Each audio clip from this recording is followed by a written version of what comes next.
Welcome to The Runner's Soul, a podcast where running meets science, stride by stride. I'm Sharon, your resident podiatrist, runner, and unapologetic foot nerd. So welcome to episode 2.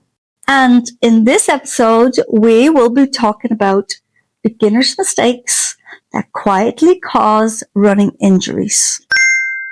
So, let me start with something I see almost every week in my clinic. My client walks in and says, I don't understand what happened. I was doing so well and then it just started hurting. They didn't fall. They didn't do anything dramatic. They didn't ignore running altogether. They simply made a few very normal beginner mistakes. Mistakes that don't feel dangerous at the time, but quietly overload the body until pain shows up. So today's episode is about helping you avoid that. If you're new to running, or you're coming back after a break, or maybe you used to run years ago and you just want to get back into it again, then this episode might be one of the most important ones you'll hear this season. We're going to be talking about the most common beginner mistakes, why they cause injuries like heel pain, shin splints, and ankle-ease issues, and how to train smarter without feeling like you're losing motivation. This isn't about scaring you. It's about protecting your progress. And you will see progress, just step by step, taking it small. So let's start by talking about mistake number 1. Doing too much too soon. Let's start with the biggest one. Feel good, so you run again and again. And then you add more time and then more days. And before you know it, you're becoming addicted. Your fitness improves really quickly, but your tissues don't. Muscles adapt fast, but tendons, fascia, and the bones adapt very slowly. When the gap between those two starts to get too big, then, unfortunately, injuries happen.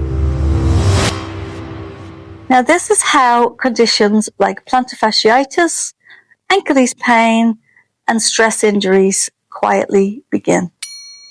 So, initially, your progress should feel a little bit boring, not heroic. And so, on to mistake number 2, is when people start running too fast. Here's one that surprises a lot of people. Did you know that most beginners run far too fast? Not because they think they're in the race, but because they think running is supposed to feel hard. If you can't speak in short sentences while you're running, you're likely pushing yourself just too much for your current level. Running fast too early increases your load on your calves, your ankles, plantar fascia, your knees, your bones, your hips. Don't worry about speed. The speed comes later. And right now, we just want effort control because that is what's going to keep you healthy. And it's also meaning you're going to stick to running, because if you start having injuries too soon and it just feels like it's too hard, well, guess what? You're just going to give up. Moving on to mistake number 3. And that is ignoring small little pain. Now this one is very common because you feel something, but it's not too bad. And so you just keep ignoring it. Now, here is the problem. Most running injuries don't start as sharp pain. They start as morning stiffness, mild soreness in that same spot, discomfort that just seems to warm up as you run, and that's your body whispering to you red flags. When you don't listen to whispers, your body eventually shouts. Early adjustment prevents those long layoffs, and we don't want you giving up. Mistake number 4, no rest days. Rest days are not missing training days. They are when adaptation happens. So every time you run, you create tiny little stress in the tissues. So rest is when your body can repair and strengthen those tissues. So without rest, fatigue builds, movement quality drops, injury risk rises. Running every day doesn't make you consistent. Recovering well, now that does. That's the most important thing. Moving on to mistake number 5. And guess what that is? Mistake number 5 is copying someone else's plan. And this quiet mistake is copying a plan that just is not designed for you. So your friend's plan, an outline challenge, a random social media routine. Because your body has a different history, different biomechanics, different recovery needs, and running is personal for everybody. So I don't want you to compare yourself to somebody else, because you are on your journey to make your body the best that you can make it. And the smartest plan is the one that your body can handle consistently. How would these mistakes affect your feet, I hear you say? Well, to find out, let's connect this to podiatry without the jargon. When you overload too quickly, A, the plantar fascia takes repeated stress. B, Achilles tendon tightens and struggles to recover. And C, the calves stay constantly fatigued. That's when runners say, I don't know why my heel suddenly hurts. I didn't change a thing, but something did change. Load changed faster than adaptation. What does smart training actually look like? Well, smart training isn't complicated. It isn't dramatic. It is actually simple. And this is how it looks. So we need some planned rest days. We need some slow conversional runs so your body can adapt. We need to stop early when something feels off. And we need to repeat easy weeks before we expect to progress. Now, if this feels almost too cautious, I know, but caution is what allows runners to stay consistent for months and years, not weeks.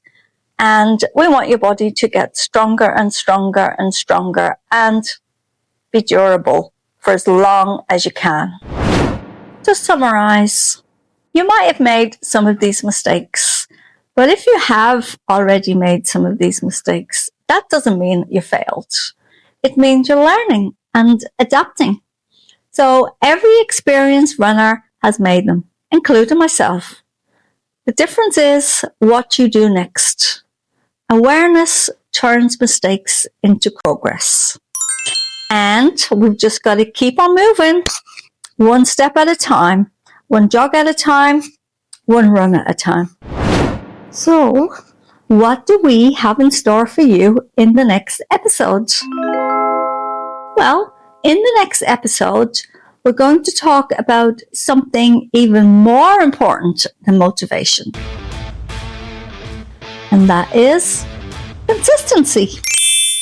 So, we're going to talk about and give you tips on how to keep showing up, how to build a routine that fits real life so you can keep it up with no excuses, and how to keep running without burning out. Because starting's very brave and it's all well and good, but staying consistent, now that is where real change can happen. So episode 3 is where running starts to feel sustainable. Now don't think I was letting you away without giving you your homework for this week. So before we finish, here's your week 2 challenge. So this is a run smart, not hard week. So your tasks for the next 7 days is limit yourself to no more than 3 runs this week. Try to keep every run at a pace where you can still talk. So I don't want you wearing yourself out. Take at least 1 full rest day between runs. And if you feel like, it feels too much or something feels off, please stop. Stop early. Because your goal this week is not improvement. Your goal is restraint. Because restraint now prevents setbacks and injuries later. And so, last word, I'd love for you all to join our community on Facebook. It's a great place where you can share your stories, connect with real people like me, and keep the conversation going beyond the podcast. I'll drop the link in the show notes so you can join us there.